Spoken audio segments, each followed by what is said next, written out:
Democratic strategist Naomi Konst joins me now.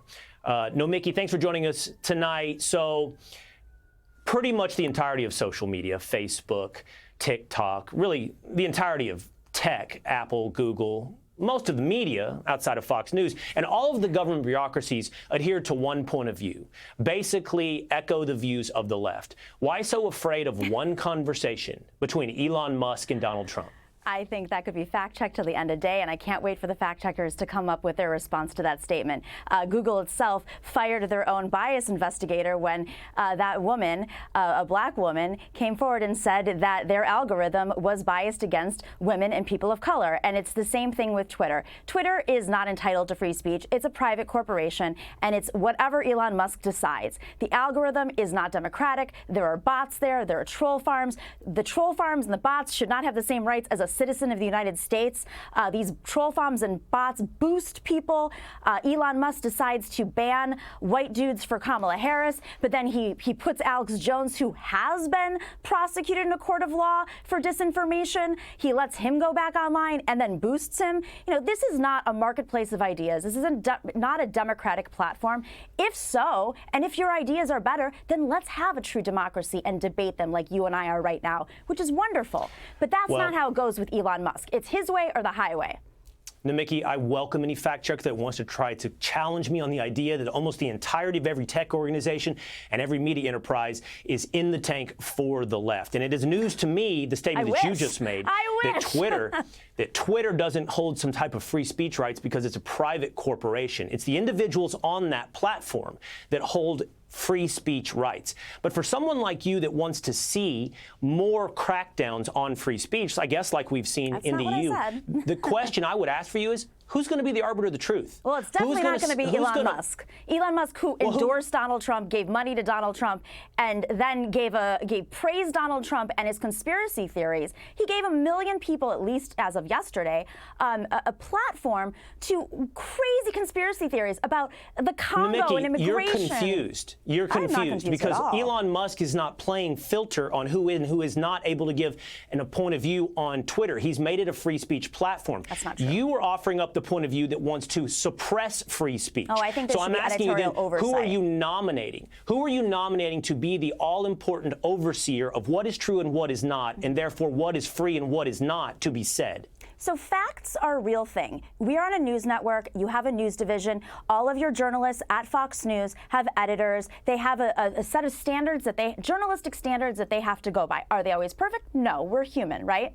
But Elon Musk, he has no oversight. He fired everybody who did fact-checking and oversight. He doesn't, when there's incitement of violence, when there are threats against people, when there's terrorism, he doesn't have a division to oversee it. That is very different, especially with incitement of violence. Right. That is an exclusion to free speech. But even if so, if this were a journalistic platform, which it is not, it is a private corporation at the behest of Elon Musk, even if so, you keep saying that. You keep saying this thing about private corporations yes, any versus lawyer a will tell you that. platform. There's a difference. Well, yes, it's a private corporation. I can tell you, Mickey, as an attorney, the Constitution provides no extra free speech rights to something deemed a journalistic organization versus a private corporation. There are not tiers to the free speech to the First Amendment of the United States. There are not some that have more and some that have less. Your esteemed journalistic institution has no special rights than me, the private American citizen. So you know the whole fire drill in a movie theater thing? It's the same thing for Twitter. If you go in and you incite violence on a private corporation, you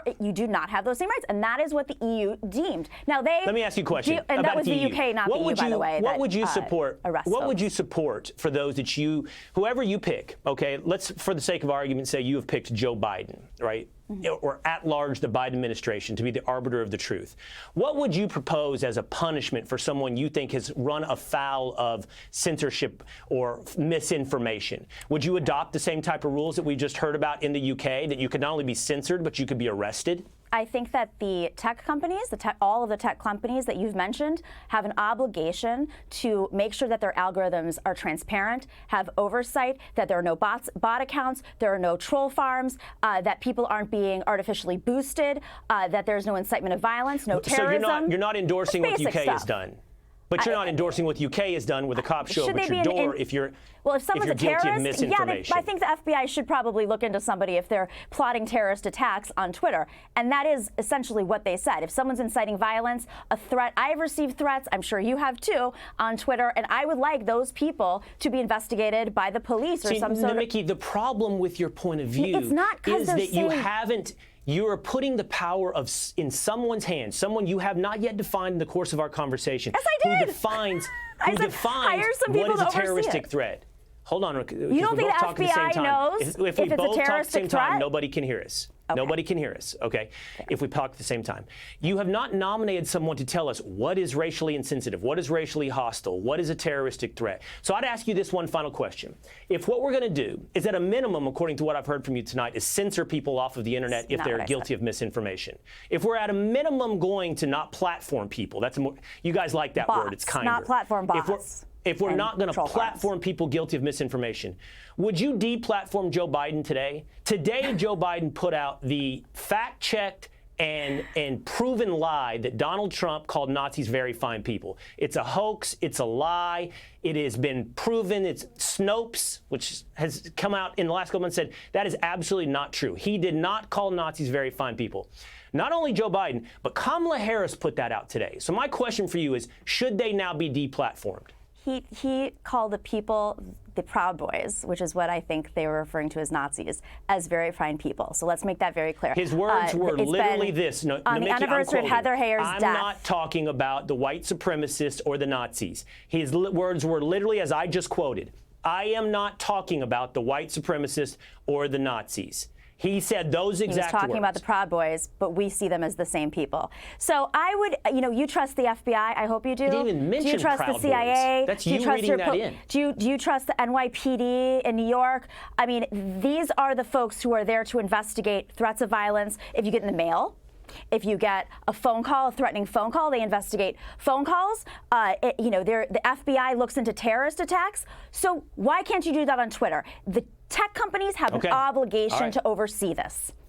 Well, then, according to that standard, both Kamala Harris's campaign and Joe Biden should be kicked off social media platforms today Elon Musk should for that misinformation. He owns it. I'm sorry to break that news to you, Nikki. Okay, thank you for the conversation. Take care. Click here to subscribe to the Fox News YouTube page to catch our hottest interviews and most compelling analysis. You won't get it anywhere else.